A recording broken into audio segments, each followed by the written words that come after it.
Well, thank you very much, Ikram. And Sophia from the Dialogue Institute of Kansas City. Can you tell me a little bit more about what makes your organization international? Yeah, so as the Dialogue Institute, we organize different programs and events throughout the year. Actually, in previous years, most of the events were held locally. So we used to visit some churches and or invite them for our events. But especially in this last year and last months, actually, we had to organize events online. So we created some Zoom meetings or Zoom events. And for example, in Ramadan times, so Ramadan is a holy month for Muslims. We used to organize different Ramadan dinners, like fast breaking dinners in different churches and places. But this year, it was in last summer, uh, summer in 2020.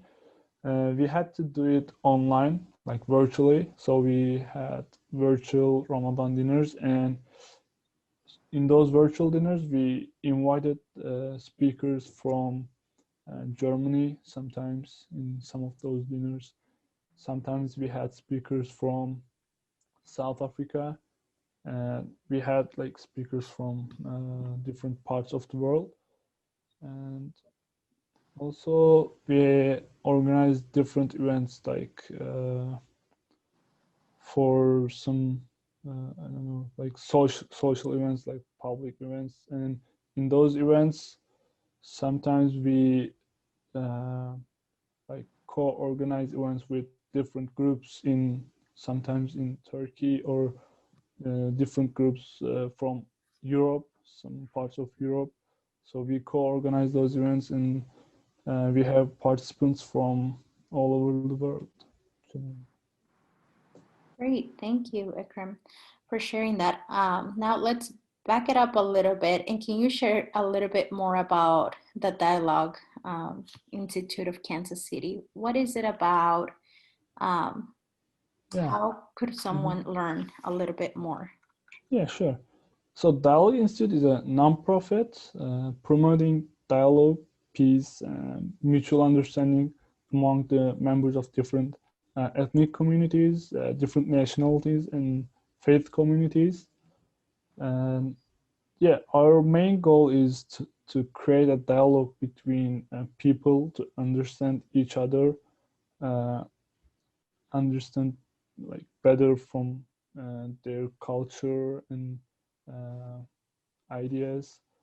So to do that, we organize different events throughout the year. We organize Saturday brunches. Like actually, we used to organize Saturday brunches like before the COVID, and right now we had Zoom cafes where people could invite like their friends to Zoom to like have a conversation over a cup of coffee.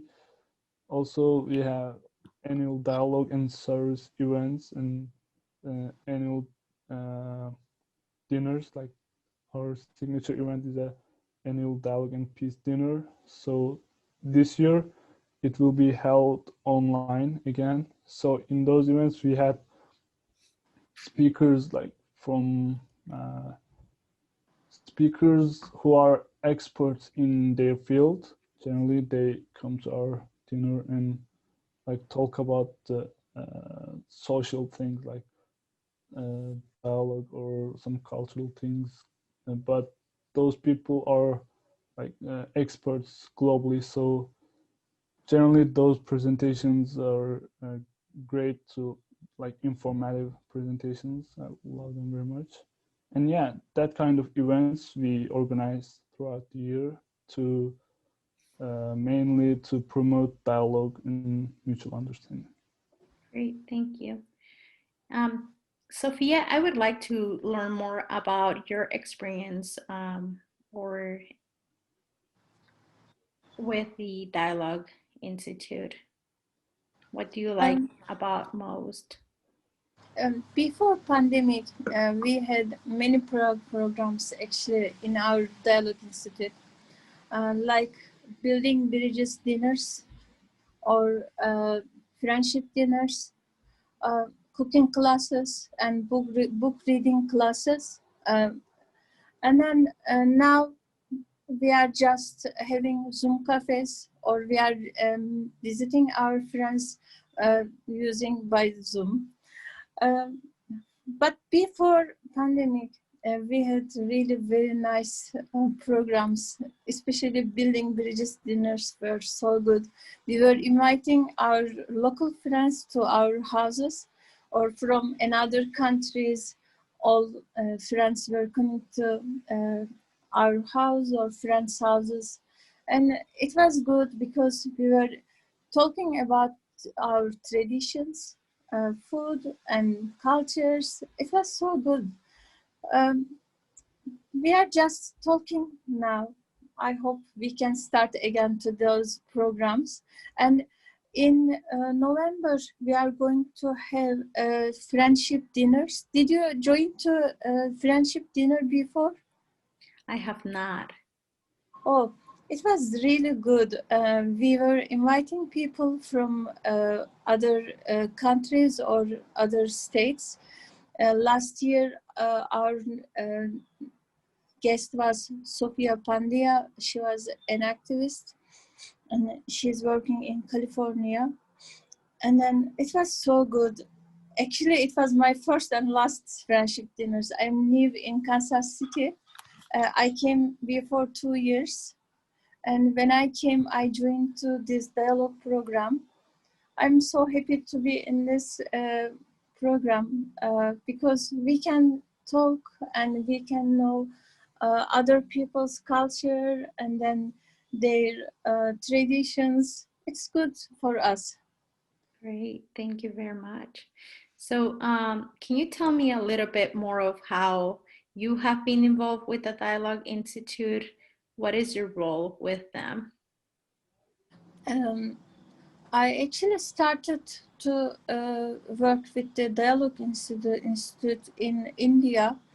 I My husband was working there, and then we had a club in the Turkish ladies women club, and actually we were learning Indian culture in India because maybe you know Indian culture is very different. Foods are excellent, and people are so uh, lovely. I like India so much. I started there. And when I came to United States, I was working as a volunteer for the Dialogue Institute in North Carolina. And when we moved to Kansas City, I started work with them at the first day. And almost for 20 years, I am with Dialogue Institute programs. Wow, that's great. Thank you very much. Thank you. So, how could students prepare themselves to enter or serve an organization like Dialogue Institute? I think Ekrem can answer this. The Ekrem. Yeah. All right. Uh, for students, we used to have like internship programs at Dialogue Institute, but right now I don't think I'm just a volunteer there, but I can direct them to the manager. Like Ayub is the manager there, and I'm not sure if you can see like his information in the chat, but I can share his email with you. Okay. And the best like way is to contact Ayub and ask him personally, because this should be How big is the Dialogue Institute in regards of staff? Like, how many people are employed there? uh, actually like it's a non-profit organization, and it's a part of a like bigger organization in the United States, which is called Dialogue Institute Southwest. Okay. So we're just a part of it. And also the most of the volunteers actually like the families living in Kansas City, or like the I don't know, students sometimes like me. And I like there is just a couple of, I think, like paid employees there. Other than that, everyone is volunteer. Maybe one or two paid employees. So everyone else is volunteers, like myself and Sophia. So we volunteer there. We work there as a volunteer, and I think there is maybe hundreds or more than 100 people like volunteering at Dialogue Institute of Kansas City. Uh, but this volunteering is not a constant thing. So sometimes Ayub just like he calls us and say, "Oh, there is this thing like that we need to do. Like, can you help?" And if I'm available, I say, "Yeah, sure, why not?" And I try to help him. And also, I was studying computer science at Kansas City. So if there's any like technical thing that we need to do at Dialogue Institute, like or some software problem that we have, he calls me and we try to solve it together. And he knows people very much, like Ayub. So he knows like which person can do what type of things better. So like if we have if there's a problem with something like with the something specific, you just call that person like who can solve the problem and then talk to them. But as I said, there's lots of volunteers at Dialogue Institute, and we just do it for like to help the community, to help to promote this dialogue and mutual understanding. Well, and it sounds like the Dialogue Institute of Kansas City does a lot more than just gathering people. They're creating a network. They're creating groups of individuals that can talk about similar topics and that have similar kinds of views and are interested to Exactly. learn about each other. Is that what I'm hearing? Exactly, that's completely correct. Actually, the Dialogue Institute of Southwest also is a part of a bigger global organization, which is called Gulen Movement. Sometimes maybe you heard of it. So it's inspired by Muslim scholar and poet Fethullah Gulen, like who is living in Pennsylvania right now. So the people like following his ideas, try to uh, build different dialogue institutes, such as our Dialogue Institute of Kansas City. They uh, they founded different schools, hospitals, or other nonprofit organizations all around the world. As Sophia was telling, she was also a volunteer at in India, where her husband was working. So it's a global, it's a part of a global organization, like a bigger organization. And so people from all around the world, like just try to uh, make this world a better place and uh, work for it, I guess. Yeah, no, thank you. I appreciate that. So, if I'm a student very interested in international relations, Yep. how can the Dialogue Institute of Kansas City help me? Uh, so as I said, some of our events we invite speakers from other countries, like from Europe or South Africa, and most of the communications are being done by Ayub. But if there was a volunteer for like I don't know, maybe event planner or organizer.